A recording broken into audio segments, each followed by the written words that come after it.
This is English 373, week 5, part 8. And this will be the last one. I'm probably going to keep this short. The other thing Coriolanus is about is democracy. Democracy is a brand new idea in Coriolanus's time. It used to be, they used to have a system where sort of the rich nobility ruled over all the poor people.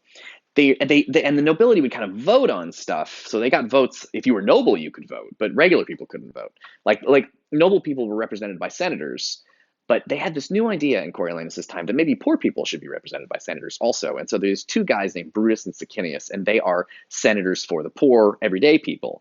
Everybody else they're working with are essentially nobility and upper class people. Um, and so this is a play that is very much about democracy and the frustrations of democracy. Winston Churchill very famously said that democracy is the worst system of government except all the other ones. I really like that quote a lot.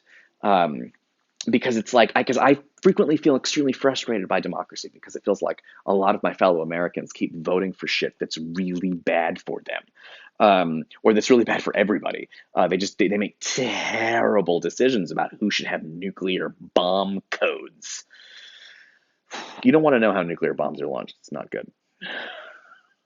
Sorry. I mean, I've been stressed about nuclear war for 4 years. Ever tell you about, one time I got an alert on my phone when I was in Hawaii that an intercontinental ballistic missile was on its way to kill me. It was a serious alert. It happened. It was covered in the newspapers and everything, and I was on a lava field. I was 8 miles into a lava field, and an incoming ballistic missile. Trump was harassing North Korea, and I was in between Trump and North Korea in Hawaii on my honeymoon, 8 miles deep into a fucking lava field. They said, seek shelter. In my entire life, I've never been farther away from shelter. Anyway, presidents launch nuclear weapons without really consulting hardly anybody. Because when nuclear weapons were invented, they thought the military shouldn't have control of this. They love going to war. It'll be safer in the hands of regular people. And then it turned out this idea was don't vote insane people into office. So it's about democracy. Coriolanus is about democracy and about the problems. It's a tricky thing, but democracy is tricky, right? Because on the one hand, you're supposed to do what people want. But what do you do if people want stupid shit?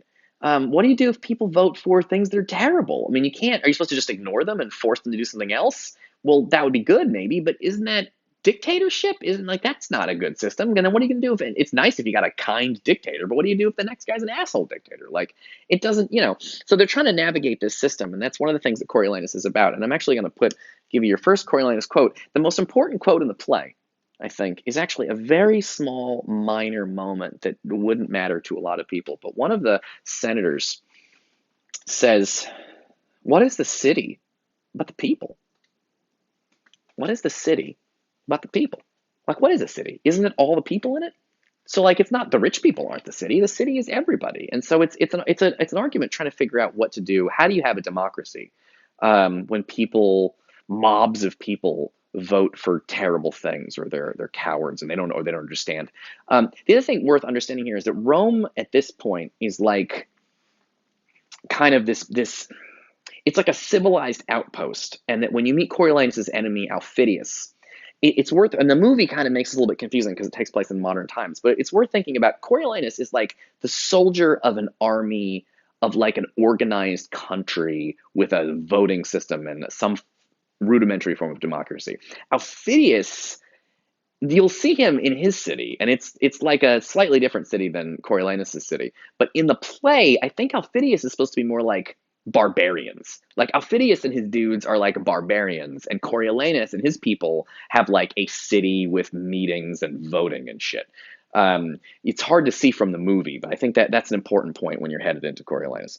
I think that's it. I could go into Coriolanus passages, but it feels stupid to sort of start something when I only have a couple minutes left. So I'm just going to kind of wrap it up, and we'll pick it up next week with Coriolanus. So watch the movie. Go rent Ray Fiennes and Coriolanus.